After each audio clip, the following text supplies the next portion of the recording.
Hello, and welcome to Tip of the Day for Single Moms of Faith with Dr. Chanel.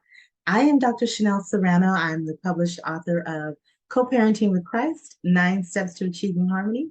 I'm the founder of Esther's Daughters, LLC, which is a faith-based organization that is geared towards providing services for single moms, as well as services to organizations who serve single moms and who want to start or implement a program or ministry specifically for that demographic.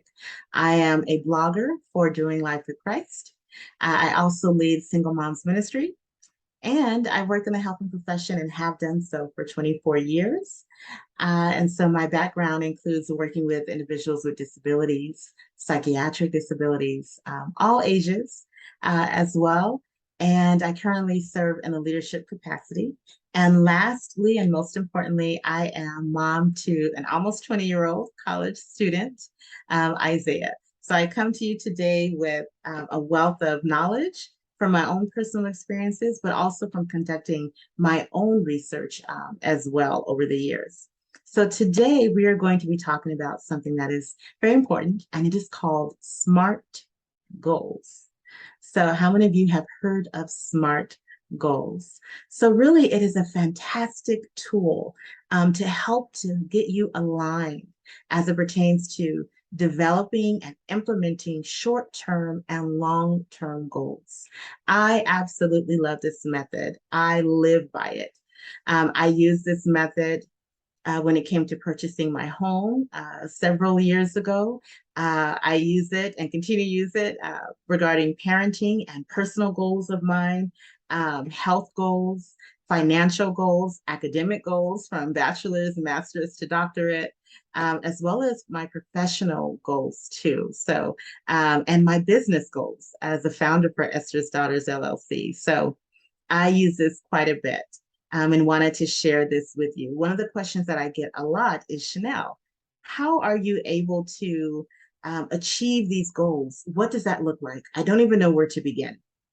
And so I wanted to share what that process looks like for me, and definitely encourage you to implement it in your own life, and definitely also not just your own life, but in the life of your children as well. Because as they get older, it's important that they watch you, that they see you, and they are watching you, that they watch you as you achieve your goals. They're paying attention. And so you're also teaching those skills on what short-term and long-term goals look like, and achieving those goals. And also so that they can see that, okay, life may not always go as planned. Goals may not always go as planned. Some things may need to be canceled. Some things may need to be postponed, delayed, put to the back burner because there's other priorities that take place.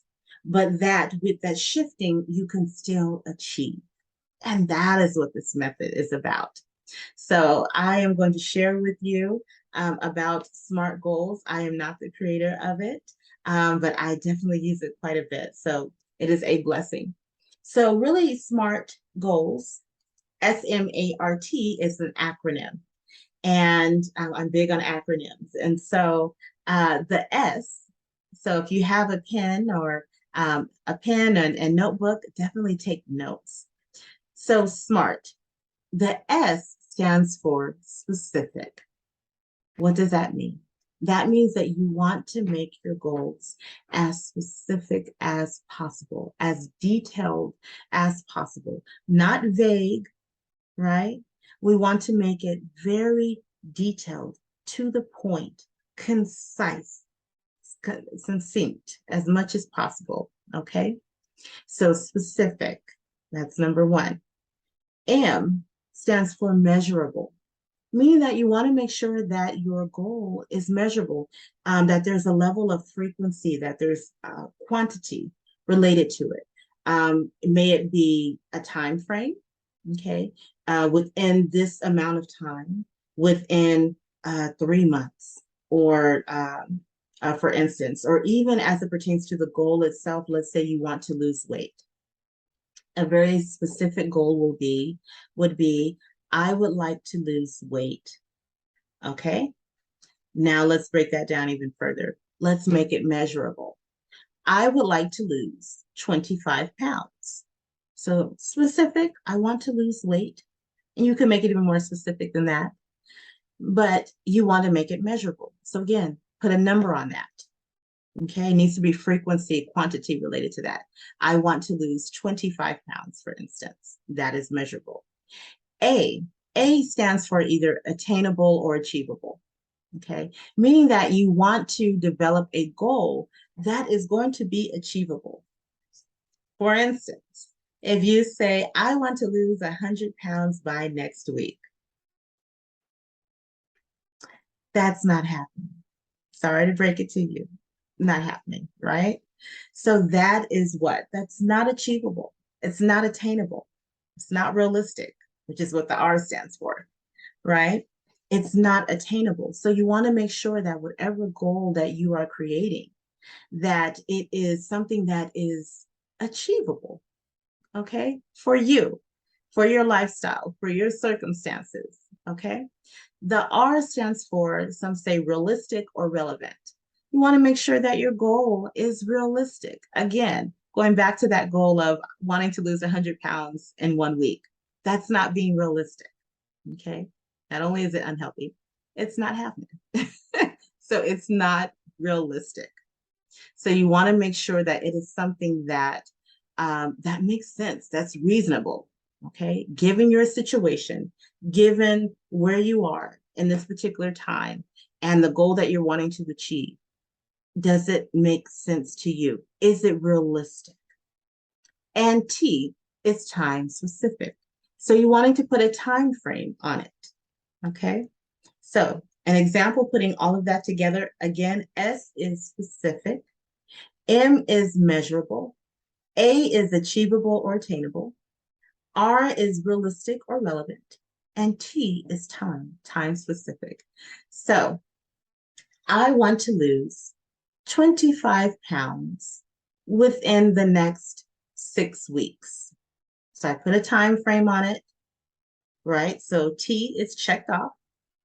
It's realistic, 25 pounds, or maybe we'll say 3 months. Okay, maybe we'll say 25 pounds within 3 months. Okay, and so that's realistic for some, yes. Okay, is it attainable? Yes. Is it measurable? Yes. Right, because I said 25 pounds. And is it specific? Yes, it is. And so it can be just as simple as that, but you're wanting to make sure that you are looking at not only long-term goals, but that you break that down into short-term goals.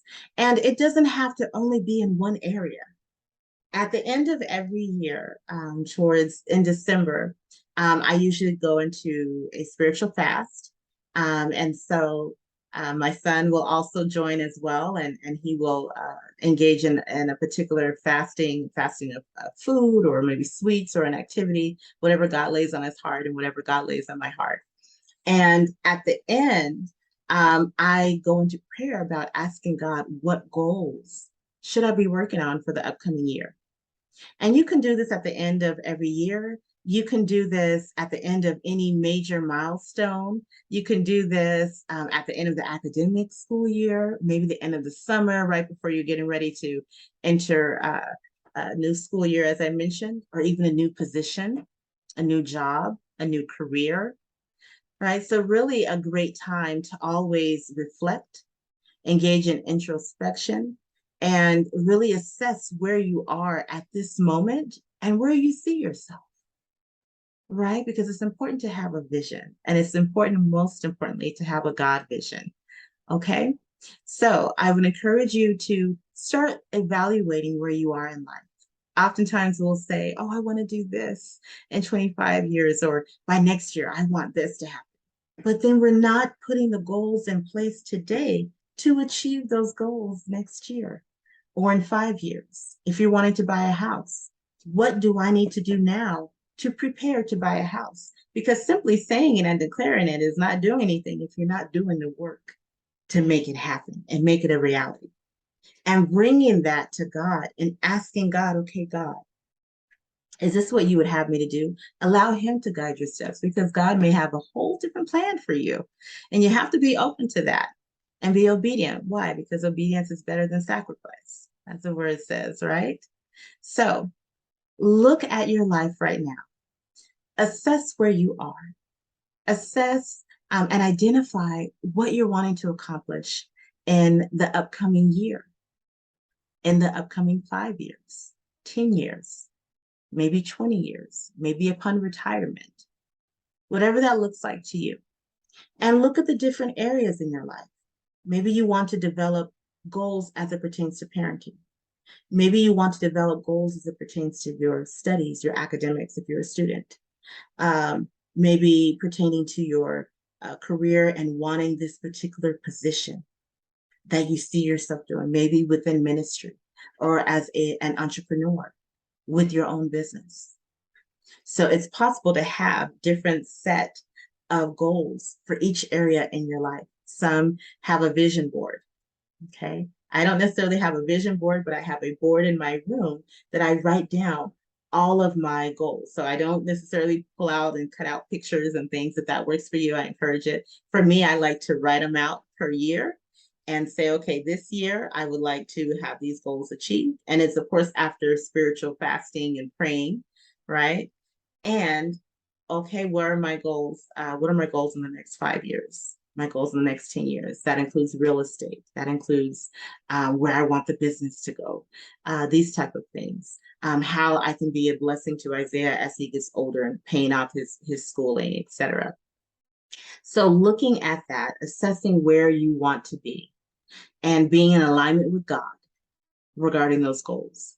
And then breaking that down into sizable bite-sized, right? Bite-sized pieces, short-term goals, what you can be doing this year, or what you could be doing in the next 6 months, or the next 3 months, or weekly, or daily even.